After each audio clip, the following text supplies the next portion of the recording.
Have you ever felt like you wasted your bravery? My freshman year in college was full of moments of frustration and feeling like I couldn't find my identity, which is another way of saying I couldn't get a girlfriend.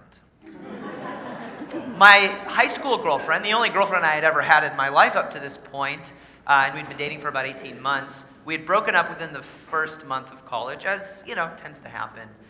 And I was eager to get back in the game. My freshman orientation leader was a girl named Lane. And Lane was cute. She had long, curly brown hair. She had this girl next door look to her. And I liked Lane. And I'm pretty sure Lane liked me. Because she was always dropping hints. You know the way girls do, where they kind of let a clueless guy know that they're interested. They'll say things that have double meanings. And this is what Lane did.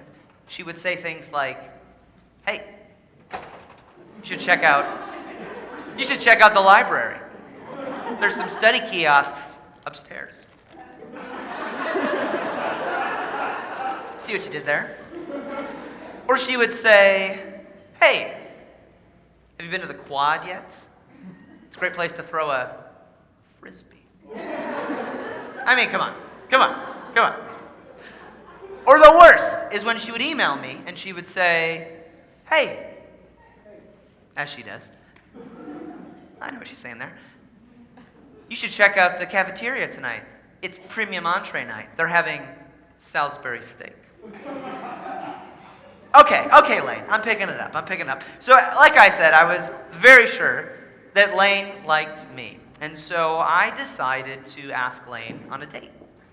But being the gentleman that I was, and having nothing to do with the fact that I was deathly afraid of girls, I waited the appropriate amount of time, a good, long year, before asking Lane out. And I made the mistake of telling a couple of my friends that I was going to do this. And I say mistake because they were some of the most romantic guys I've ever known. And so when I told them, my sophomore year in college, that I was going to ask Lane to the homecoming dance, one of them said, "Well, how are you going to do it?" And I said, "Well, I just thought I'd call her." And he looked at me and he said, "Jeff, go big or go home, man." I said, "I don't want to go home. I want to go big. I go big." And so I decided to do what I think any well-meaning, hormonal, college-age male with a guitar sitting in the corner of his room would do. I decided to write Lane a song. And for the next week, I memorized the lyrics. I crafted and planned the whole thing out. I was even going to look into her eyes when I was done and, finish the song asking her to the dance. And after a week of memorizing the song, I picked up the phone and I called her. It rang 3 times, and on the 3rd time, she picked up. "Hello?" And then I hung up. Because now I knew that Lane was home. So I grabbed my guitar, and I slung it around my shoulder, and I rushed across campus. And catching my breath in the lobby, I waited for somebody to let me in. I walked into the lobby, pulled my guitar around, walked up to her door, knocked on her door, and waited. And she opened. And I stepped in to a room full of people. Lane was doing what a lot of college students do on a Saturday afternoon. She was hanging out with a friend. So here I am, standing in the threshold, and I have a decision to make. There's half a dozen people looking at me, because this is not a normal thing that I normally do. And Lane's looking at me, obviously confused. And so, I can retreat, or I can advance, risking rejection and embarrassment. But if I retreat, I know probably I'm never going to work up the courage to do this again. So I step in. And I just go for it, and I just start playing. And I look at Lane, and everybody's looking at me, and for the next 90 seconds, well, I kind of rocked that place. I mean, objectively speaking, it was awesome. Memorized all the lyrics, sang most of the right notes. It was great. And I strummed that last C chord. And somehow I rhymed the last line with the previous line, and it ended in, "Will you go to the dance with me?" And I lock eyes with Lane. She looks at me, And everybody looks at her, and there's just silence. And then she says, I can't. And then something worse happens. I don't leave. I don't know what was broken in my brain to make me think that somehow it would be better to just sit down and pretend like this embarrassing thing never happened and join the party that I wasn't invited to in the first place than it would be to just leave. But that's what I think. And so I sit down and just like try to, join the conversation. And people are looking at me because we all know this is awkward. And I'm just like, what, that? No, that's no big deal. I do that all the time. I've got 3 more of these gigs lined up today. It's all part of my college dormitory rejection tour. But after about 10 minutes of unbearable awkwardness, I get up, grab my guitar, excuse myself, and leave. And Lane chases me down out in the hallway, and she says, as sweetly as ever, "Thanks for my song." And I say as sarcastically as I can muster through gritted teeth, "My pleasure. I aim to entertain." And I leave. And it would be a long time before I would ever do something so brave for anything, much less a girl, again. And I think this happens to us, right? We go big or go home, and we believe these myths, I think, about what it takes to take a dream, whatever that might be, a calling, some great vision that you have for your life, and bring it to the world. And we think life is about these big moments, but I can tell you from experience that sometimes when you try to take a leap of faith, you fall hard on your face, and it hurts. And yeah, you can get up and kind of dust yourself off. But if you do this enough, if you get rejected enough, if you get your heart broken enough, I'm also telling you that every time it gets a little bit harder to get back up. Some of you know what I'm talking about. And you start to tell yourself a familiar story. Some of you have been telling this to yourself for years. And you say, the world is a cold, cruel place. Or maybe my church, or my community, or my town is a cruel and cynical place, and there's no room in it for my dream. And so we go through life trying to play it safe because we don't want to hurt like that. And we see this dichotomy of go big or go home, and if you're like me, you pack your bags. And for years I lived this way, keeping it safe, but the problem is that's not real fun either. And then you come to these moments where you have to leap and your knees shake when you're standing at the cliff. But I want to tell you that there's a better way. There's a way to build a bridge to where you want to go. I know because over the past few years, after a decade of kind of playing with this idea of maybe someday I'd like to, be a writer or whatever.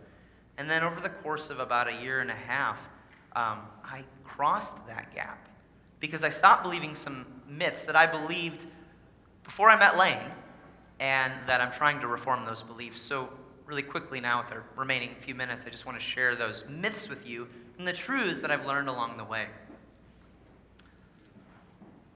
So the first myth is this: they want me to fail. I'm having all kinds of issues. Who is they? They is your friends, your family, your spouse, those closest to you who have ammo, who can wound you most deeply.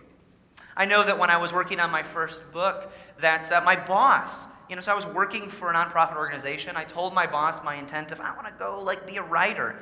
And I would, kind of share some of that with him a little bit, but I was kind of scared. And whenever he asked me how it was going, I would say, fine, but I'm not doing that, during work time. I'm being a good employee. I'm doing this, at night. I would just sort of work in a story so that he didn't think I was flaking out on him because I didn't want to lose my job. And when he asked me how it was going, what I heard was, be careful. Or when I was up late at night working on my blog and my wife was calling down at midnight, she was saying, come to bed. I heard, I hate your dream.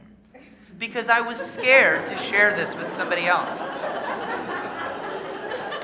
Yeah, a filter. I think I lost, something in translation. Um, Interesting story about that with my boss. He, when my book was published, said, "Wow, congratulations, I'm so proud of you." A year and a half later, when I quit my job because we had replaced our income and everything was going great, I said, I don't want to do this if I'm going to disappoint you. And he said, "I'm not disappointed. I'm proud." He says, "I've been waiting for this moment." And so the truth is that you need a community. You need people to support you, come alongside you. Yeah, the truth is that your dream, your vision, your calling, whatever it might be, this big thing that you want to see happen in the world, in your ministry, you probably do have some enemies. There probably are some people that want to see that thing fail. But you also have some silent supporters, some people that you could bring along for the journey, if you would just recognize them and let them join you. The second myth is this: I don't have enough time. It takes too much time. This is what I thought about writing. I never really started because I just felt like, I'll get to that someday. I'll get to this big dream that I have, this big thing that I want to do with my life someday. But as Annie Dillard tells us, how we spend our days is how we spend our lives. And so if you're telling me that you have some goals, some dreams, something that you want to see happen in your life, and you're saying someday, and you're not doing anything today to get there, you're kind of saying never. And so for me, what that meant was getting up every day and just writing a little bit. Just a little bit. Because it doesn't take a lot of time. It just takes a little bit of time day after day. And we have a word for that. And that word is called practice. You just have to practice. You just have to do a little bit of work. And over time, it gets you to where you want to go. Step by step, brick by brick, you begin to build a bridge that gets you to the other side. The last myth is this: it's all or nothing. And this is what I thought with Lane. I thought, man, go big or go home. But now looking back, there are some things that I probably should have done differently with my courtship with Lane. Like, maybe I should have spoken more than 200 words to her over the course of an entire year. Like, maybe that would have been a good idea before asking her out, like, for her to know my last name. I mean, these are things that kind of came to me afterwards, like, oh, she said no. That was sort of surprising. I went big. I, planned this big thing. I waited a really long time, but, I didn't hang out with her, very much at all. And so, when I knocked on the door and she was surprised to see me, that, should have been a clue that maybe we don't know each other as well as, we think we do. Or as well as I think I do. It's not all or nothing, right? It's not go big or go home. And this was the case with wanting to be a writer. Is I said, I want to do this someday, but maybe that'll never happen, or I'll have to wait for my big opportunity. But as Dillard says, how we spend our days is how we spend our lives. And what I've found over the past few years is that the big moments, we get big moments in life, but I don't know about your life, but I get a lot more little moments, a lot of in-between time, what some theologians call liminal space. And that, as it turns out, is the space where we grow, where we become who we're going to be. And so maybe it's not all or nothing. Maybe it's you just have to start. You just have to take what you have right now and take the next step. And it takes work, and over time, it'll take some time to get there, but maybe it's just the effort of beginning. And that's the third truth, is, oh my goodness, you have to take the next step. You just have to start and begin, and day after day, you get to where you're going to go.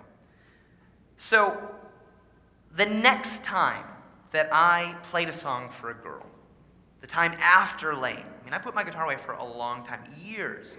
The next time I did it was for this girl that I'd been writing letters with for a year. I was traveling with a band, and every day I would write her a letter. I would wait in anticipation for the return letter. And I actually moved to Tennessee to just be closer to this girl.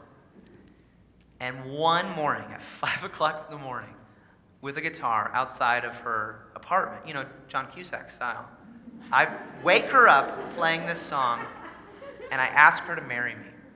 And she says yes, And a few years after that, I published my first book, and she gives me this card, and it says, "It's never been a question of if. It's always been a matter of when." And I think that's true for any dream, for any vision, for any calling, anything that you want to do that's bigger than you. It's true if you don't believe these myths, that they want you to fail. No, they don't want you to fail, but you need a community. You need supporters cheering you on. That it takes too much time. No, but you have to practice a little bit. Or that it's all or nothing. No, it's not all or nothing. But you do have to start. You do have to take the next step.